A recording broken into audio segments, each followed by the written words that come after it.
Hello everyone, this is Justin from Enhance. In this video, ituturo ko sa inyo kung paano makapag-start ng Facebook live streaming gamit ang OBS Studio.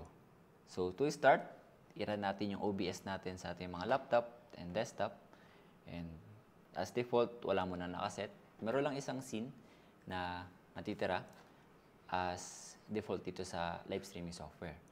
Para makapag-input ng video and audio sa ating OBS, i-press natin ito plus from the source. Hanapin natin video capture device. Then dito sa video capture device, pwede nyo siyang pangalanan. Pwede nyo siyang lagyan ng label kung ano yung okay sa inyo. Then okay.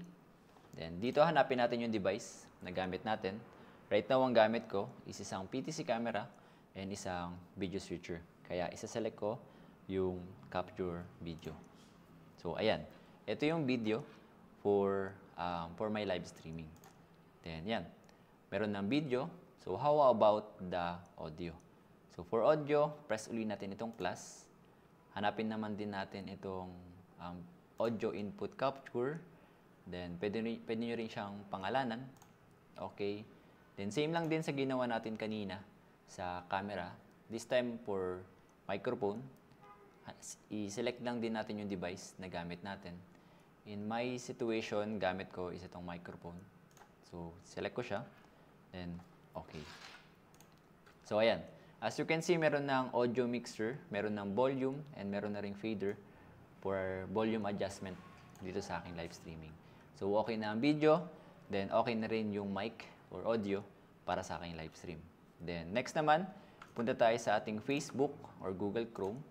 Then sa Facebook, sa inyong mga Facebook page or personal account, punta kayo sa Go Live. Itong Go Live.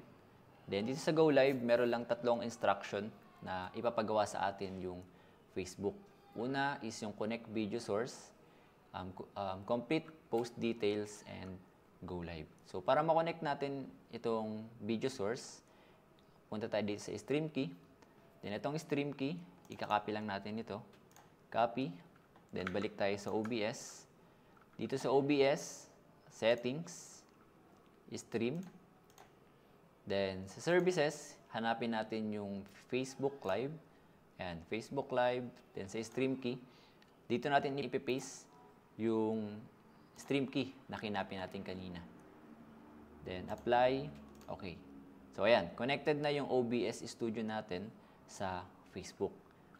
Then para mas makapag-start ng live streaming, press natin itong start streaming, then hintayin natin siya mag-connect. So ayan, connected na yung OBS sa ating Facebook.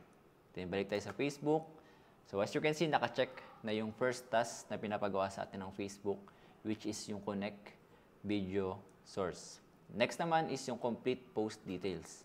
Dito ay kukumpletuhin lang natin yung requirements na kailangan for title and description. So, for the title, lagay ko na lang test. Then, sa description, this is for live testing. So, ayan. Ito muna yung description na ilalagay ko as for my example. Then, save. Then, once okay na, ang pinaka-last step na lang is itong go live. So, ayan. All set. Napaka-simple, napakadali lang gamitin ng OBS Studio. And napaka-helpful, lalong-lalo na sa Facebook live streaming. So, ayun lang. I hope na nakatulong ang video na ito para sa mga iba na hindi pa masyadong alam kung paano makapag-start ng Facebook live streaming pag gamit ang OBS. Ayun lang. Maraming salamat sa panonood and I hope na nakatulong ang video na ito. Please don't forget na mag-subscribe and mag-leave ng like sa ating video. Ayun lang. Maraming salamat sa panonood.